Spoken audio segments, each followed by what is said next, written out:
Alright, so today we going over the worst trades over the past calendar year in the NBA. Now the first one should be obvious, and it was the Harden to the Nets trade.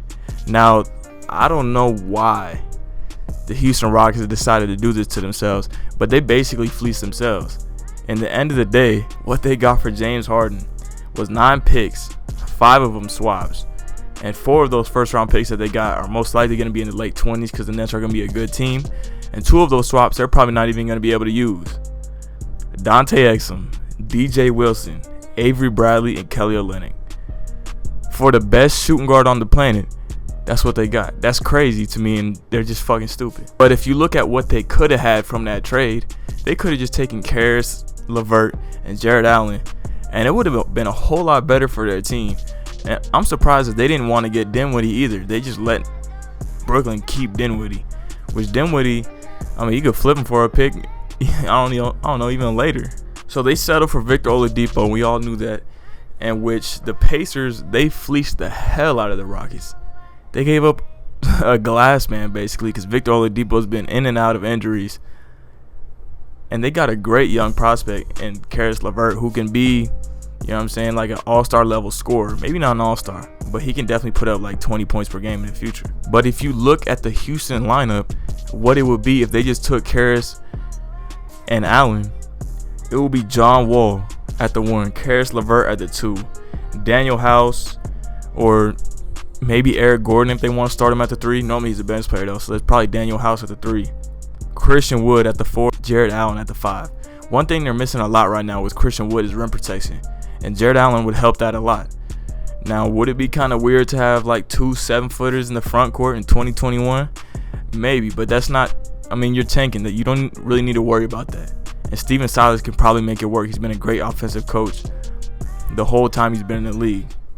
Now, the next worst trade, and it's not even for an organization itself, was Andre Drummond.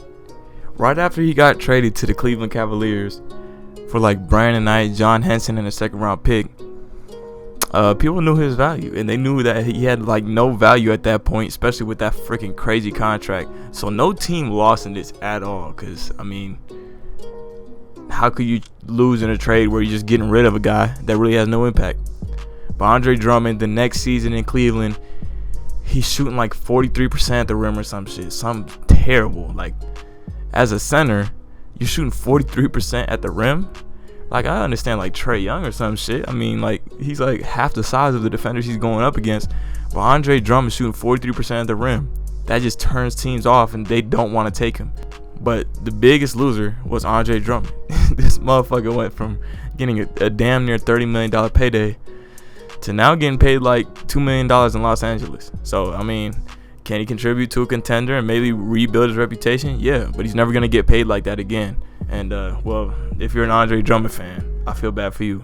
And the biggest losers of the 2021 trade deadline in general are the Lakers and the Heat. Now, all the Lakers had to do, at least what it was rumored, was give up Talen Horton-Tucker for Kyle Lowry. Now, Kyle Lowry, I don't say he will guarantee you a chip, but he like 90% guarantees you a chip as long as you're healthy with LeBron and Anthony Davis. Not only is that important to have Kyle Lowry there just so you can have help to win a championship, but LeBron's going to be retiring soon, and Kyle Lowry, he's going to retire just a little bit later. So now instead of having just a Anthony Davis team, pretty much, that's all you'll have in a couple years when LeBron retires, you have Anthony Davis and a very old Kyle Lowry. So, I mean, I don't know if that switches up things that much. I mean, the Lakers in 5 years, unless they find another superstar in free agency, I don't know if they're going to be contending. They're going to be trying to just build around Anthony Davis. But they are a loser. LeBron is looking for his 5th ring. The Lakers want to pass the Celtics in all-time championships. Man, that whole thing is that if you miss out on this ring and Talen Horton-Tucker doesn't bring a championship to the Lakers, you're going to be regretting this, and there's no other way around it. Now, the other loser was the Miami Heat. So, the craziest thing about the trade that they made for Victor Oladipo was they gave up nothing, basically. So, what they could have done was traded and just added in Tyler Hero for Kyle Lowry. And then you would think of not only defensively, but just as a team, this core would be amazing. it'd be Kyle Lowry as a point guard, Victor Oladipo as a shooting guard, both great defensively. Jimmy Butler at the small forward, who was obviously amazing defensively, and Bam Adebayo at the 5. And they just got Trevor Ariza for basically nothing. So you could have, they could have had the same moves and just got Kyle Lowry. And the Heat right now, I feel like they should try and contend right now. Bam Adebayo, if you get him a championship, he's going to feel more loyal to the city of Miami. And also Jimmy Butler, although he's not dirt old, he's getting older, and you need to get him a championship ASAP, basically.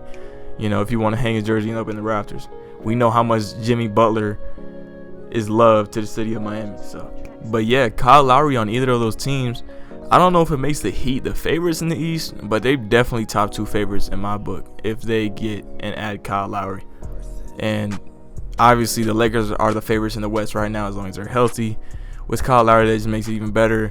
And Kyle Lowry, if you do face the Nets in the finals, it's a body to put on James Harden or Kyrie Irving.